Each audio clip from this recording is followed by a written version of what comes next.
कटिहार आजमनगर प्रखंड की तेघड़ा पंचायत के लोगों की समस्या आम लोगों की समस्या से कुछ अलग नजर आ रही है। हमारे आजमनगर संवाददाता गोपाल ने बताया कि इस गांव के बगल से रेलवे का दोहरीकरण का कार्य चल रहा है। हालांकि यह तो विकास का एक महत्वपूर्ण काम है, लेकिन यही काम गांव के लोगों के लिए मुसीबत बन गया है। गांव वालों का कहना है कि इस कार्य से उनका आवागमन काफी कठिन हो गया है।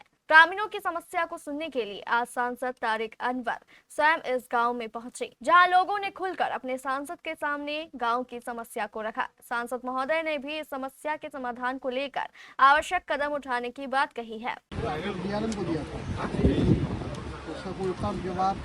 नहीं, जवाब अभी तक कोई अभी लिखित में कुछ जवाब नहीं है जी।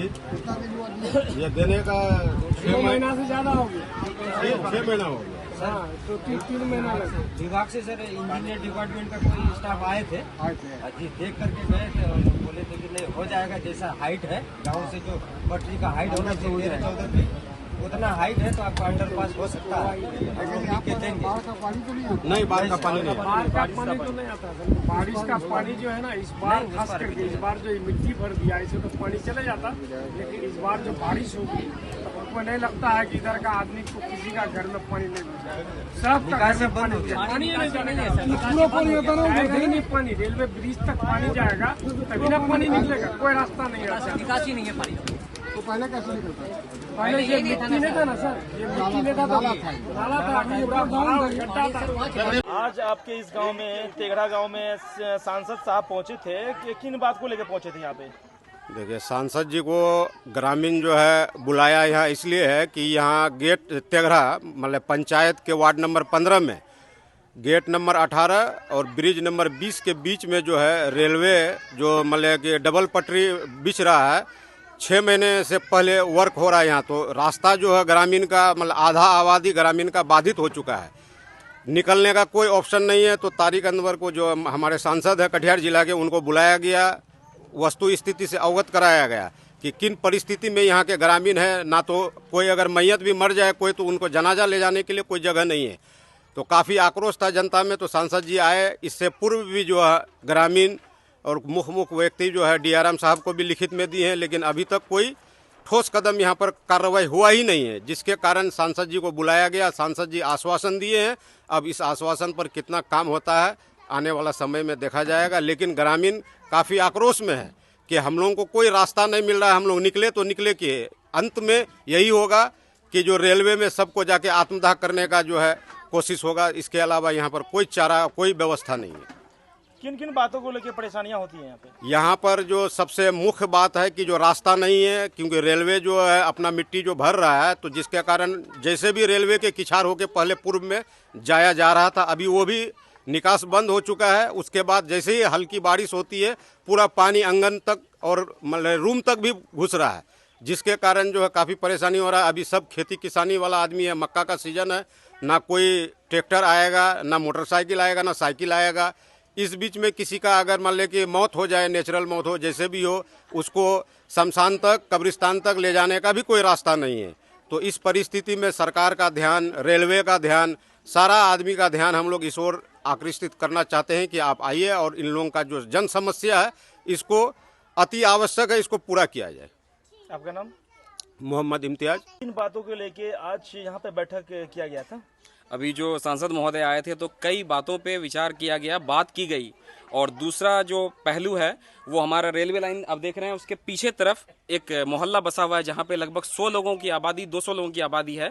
वहाँ पे हम लोग आज़ादी के बाद से बसे हुए हैं, लेकिन आज तक सड़क निर्माण का कार्य नहीं हो पाया है। हम लोग रेलवे की ज़मीन पर चलने को विवश थे, लेकिन भूदाता ने भूदान करने के लिए उन्होंने लिख के दे दिया है, बावजूद उसके हम लोगों को एनओसी नहीं मिल रहा है।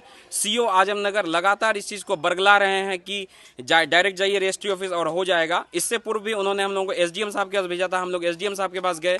उन्होंने जब रजिस्ट्रार से बात किया तो उन्होंने प्रोसेस को बताया कि ऐसे नहीं होता है। फिर हम लोग डीएम साहब के पास गए। अब आकर के यहाँ पे जब पेपर डीएम साहब के पास से आया है, अभी भी कर्मचारी हड़ताल में रहने की वजह से काम नहीं हो रहा है और सीओ साहब अभी भी बरकरार रहे हैं कि आप डायरेक्ट रजिस्ट्री ऑफिस जाइए।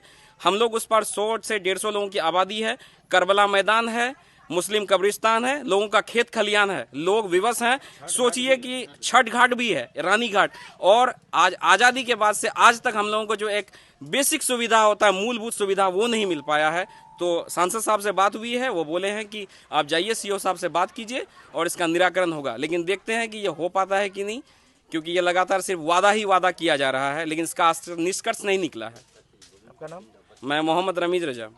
आज सांसद साहब यहाँ पधारे हुए थे और क्या मांग रखा आप लोगों ने अब तक? जी देखिए, हम लोगों का जो है ना, ये जो समस्या हमारे मुखिया प्रत्याशी जी ने जो रखे, और इससे पहले भी हम लोग कई बार सांसद जी से संपर्क किए हैं। जो हमारी जो मूल समस्या है, रेलवे के बगल से होते हुए रास्ता जो ग्रामीणों की मुख्य सड़क माना जाता था, अब वो बंद हो चुका है। और रेलवे के इस पार आधी आबादी है, आधी आबादी उस पार है। लोगों को अपना खेत खलियान, माल मवेशी लेकर के आना जाना हुआ, और घरेलू कामकाज के लिए हम लोगों को रेलवे पटरी को क्रॉस करना पड़ता है। इस बीच में कई बार, अभी पिछले हाल ही में 2-3 एक्सीडेंट हुआ है, रेल से बहुत बड़ी घटना हुई है, मौत हुआ है उसमें से। हम लोग सांसद जी से इससे पहले भी मिले थे, सांसद जी सिर्फ आश्वासन पे आश्वासन दे रहे थे, और आज हम लोगों की कोशिश से सांसद जी को यहाँ पर लाए, और अंडरपास जो रेलवे का बनना है, और हमारे जो ग्रामीण सड़क जो कम से कम हम लोगों को जाने लायक आने लायक रास्ता बन जाए, जिससे ग्रामीणों को सुविधा हो।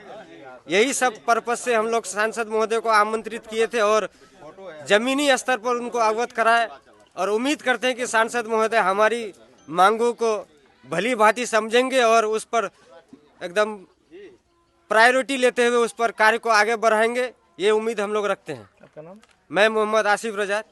एडमिशन फ्री नए बच्चों के लिए शानदार खबर। एक ऐसा स्कूल जहां हॉस्टल भी है, हेल्दी खाना भी है, खेलने का मैदान, हाईटेक लैब और लाइब्रेरी भी है। स्मार्ट एसी क्लासेस के साथ बच्चों को लाने ले जाने के लिए जीपीएस युक्त बसें भी हैं। सबसे जरूरी, बच्चों की बेहतर पढ़ाई के लिए राष्ट्रीय स्तर के शिक्षक भी हैं। यानी हर वह सुविधा जिससे आपका बच्चा बनेगा जीनियस और उसका भविष्य होगा शानदार। SRS public school, Hashwar, Nawabganj, Manihari, Katihar. Hurry up, registration started.